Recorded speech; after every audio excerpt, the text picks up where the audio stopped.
Assalamualaikum warahmatullahi wabarakatuh. Anak-anakku, selamat berjumpa kembali dengan pembelajaran PPKN di kelas 11. Pada pertemuan yang kedua, kita masuk materi pada substansi hak dan kewajiban asasi manusia dalam Pancasila. Sebagaimana sudah dijelaskan pada pertemuan sebelumnya bahwa hak asasi manusia itu memiliki sifat antara lain yaitu bersifat universal. Artinya hak asasi manusia itu berlaku di seluruh negara. Cuma dalam penegakannya itu dipengaruhi oleh ideologi, budaya atau nilai-nilai khas yang dimiliki suatu negara. Contohnya misalkan di negara barat atau di negara liberal lebih menonjolkan paham individualisme. Beda dengan di Indonesia, dalam proses penegakan HAM berlandaskan ideologi Pancasila selalu mengedepankan keseimbangan antara hak dan kewajiban.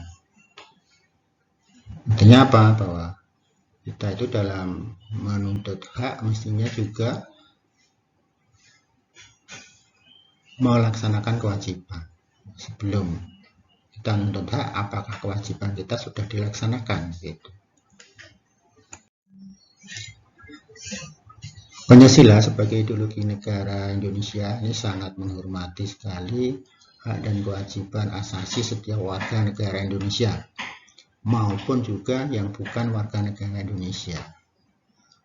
Artinya apa? Ya, walaupun orang asing di negara Indonesia itu juga dihormati apa yang menjadi hak dan kewajibannya. Pancasila menjamin hak dan kewajiban asasi manusia melalui nilai-nilai yang terkandung di dalamnya. Nilai Pancasila dapat dikategorikan menjadi 3, yaitu 1 nilai dasar, 2 nilai instrumental, 3 nilai praktis atau nilai praktek.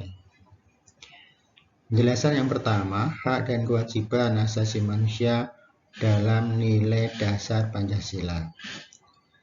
Nilai dasar artinya apa? Yaitu nilai yang berkaitan dengan kelima sila Pancasila. Ada nilai ketuhanan, nilai kemanusiaan, nilai persatuan, nilai kerakyatan, dan nilai keadilan sosial. Ya. Nilai-nilai dasar ini bersifat universal, sehingga di dalamnya terkandung cita-cita, tujuan, serta nilai-nilai yang baik dan benar. Nilai dasar ini bersifat tetap dan menjamin kelangsungan hidup negara. Nilai dasar inilah yang tidak dapat diubah, tetap selama negara Indonesia itu ada. Hubungan antara hak dan kewajiban asasi manusia dengan Pancasila dapat dijabarkan yang kaitan dengan sila pertama. Ketuhanan Yang Maha Esa itu menjamin hak kemerdekaan menurut agama dan seterusnya. B. Kemanusiaan yang adil dan beradab. Harapannya gimana? Ini menempatkan hak setiap warga negara pada kedudukan yang sama dalam hukum, serta memiliki kewajiban dan hak yang sama untuk mendapat jaminan dan perlindungan hukum. C. Persatuan Indonesia ini mengamanatkan adanya unsur pemersatu di antara warga negara dengan mengembangkan semangat gotong royong, saling bantu, saling menghormati, dan seterusnya. Yang keempat, kerakyatan yang dipimpin oleh hikmat kebijaksanaan dalam pemusyawaratan perwakilan. Nah, ini tercermin dalam kehidupan pemerintahan yang demokratis. Kelima, keadilan sosial bagi seluruh Indonesia. Ini mengakui hak milik perseorangan dilindungi dan pemanfaatannya oleh negara serta memberi kesempatan sebesar-besarnya pada masyarakat. Ambil contoh yang terkait dengan sila kelima, bahwa di negara kita ini hak milik diakui, namun dalam pemanfaatannya tidaklah berlaku mutlak. Artinya apa? Apabila hak milik itu berhadapan dengan kepentingan umum, kepentingan bangsa, atau kepentingan yang lebih luas, maka hak milik tadi mestinya harus taat dan tunduk. Nah, misalkan ada seseorang yang mempunyai sebidang tanah dan kemudian tanah itu digunakan untuk membangun fasilitas pendidikan, kesehatan, tentunya harus merelakan. Dengan catatan mestinya juga negara harus memberikan ganti rugi yang memadai. Yang kedua, hak dan kewajiban asasi manusia dalam nilai instrumental Pancasila. Nilai instrumental merupakan penjabaran dari nilai-nilai dasar Pancasila. Nilai instrumental ini lebih khusus dibandingkan dengan nilai dasar. Dengan kata lain, nilai instrumental merupakan pedoman pelaksanaan kelima Pancasila. Perwujudan nilai instrumental pada umumnya berbentuk ketentuan konstitusional, mulai dari Undang-Undang Dasar 1945 sampai dengan peraturan daerah. Nah, ini berkaitan dengan aturan-aturan di bawah Pancasila.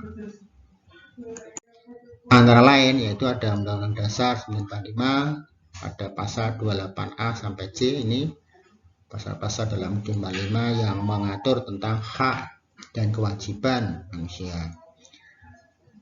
B, ada ketetapan MPR nomor 17 MPR 98 tentang HAM. Ya, di dalamnya terdapat piagam hak asasi manusia. Yang C, ketentuan dalam undang-undang organik. Undang-undang organik itu ke undang-undang yang lahir untuk melaksanakan ketentuan Undang-Undang Dasar 45. Undang-Undang nomor 5 tahun 98 tentang konvensi. Ya, konvensi itu ya nama aturan. Ya, yang menentang penyiksaan dan pemberlakuan hukuman yang kejam, tidak manusiawi, merendahkan martabat manusia. Undang-Undang nomor 39 tahun 99 tentang HAM dan Undang-Undang nomor 26 tahun 2000 tentang pengadilan hak asasi manusia. Ketiga, hak dan kewajiban asasi manusia dalam nilai praksis nilai istilah Pancasila. Nilai praksis atau praktek ya, merupakan realisasi nilai-nilai instrumental suatu pengalaman dalam kehidupan sehari-hari. Nilai praktis ini senantiasa berkembang dan selalu dapat dilakukan perubahan dan perbaikan sesuai dengan perkembangan zaman dan aspirasi masyarakat. Nah, karena itulah maka Pancasila itu merupakan ideologi yang terbuka. Artinya terbuka, suatu ideologi yang mampu mengikuti perkembangan zaman dan mampu menampung aspirasi masyarakat. Nah, nilai-nilai praktis ini bisa berubah-ubah dari setiap waktu sesuai dengan perkembangan zaman. Ya, kalau nilai dasar tadi sifatnya tetap. Nah, ini praktis dapat berubah-ubah. Hak asasi manusia dalam nilai praktis Pancasila diwujudkan apabila nilai dasar dan nilai instrumental Pancasila itu dilaksanakan dalam kehidupan sehari-hari oleh seluruh warga negara. Setiap warga negara harus mampu menunjukkan sikap positif dalam kehidupan sehari-hari. Nah, untuk selanjutnya nanti kalian akan berikan tugas untuk melengkapi tabel. Silakan kalian menulis jawabannya. Anda harus mampu menunjukkan sikap positif dalam kehidupan sehari-hari sesuai dengan nilai-nilai Pancasila. Sudah saya siapkan satu tabel, kalian mengisi mulai dari nomor 1 sampai 36, sesuaikan dengan nomor urutannya, nomor absennya. Kalau kalian nomor absen 1 mestinya itu sikap positif berkaitan dengan sila pertama. Sebaliknya kalau kalian absen di bawah, tentunya Anda mengerjakan sikap positif yang berkaitan dengan sila yang kelima. Itu ya, nanti tugas ini linknya saya bagi di Google Classroom-nya masing-masing.